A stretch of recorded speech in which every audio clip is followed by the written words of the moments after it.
You ask Tiger to solve. This deals with linear equations with one unknown. The final result is x equals -5. Let's solve it step by step. Simplify the expression. Expand the parentheses. Simplify the arithmetic. Group all constants on the right side of the equation.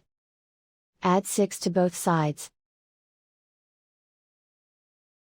Group like terms.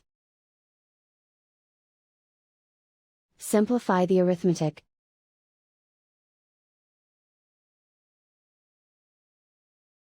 Isolate the x.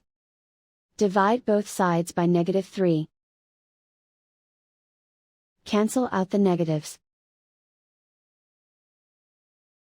Simplify the fraction.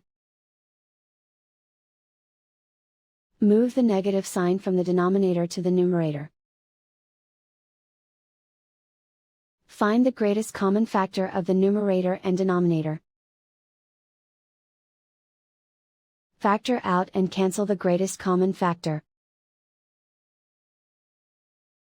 And so the final result is x equals -5.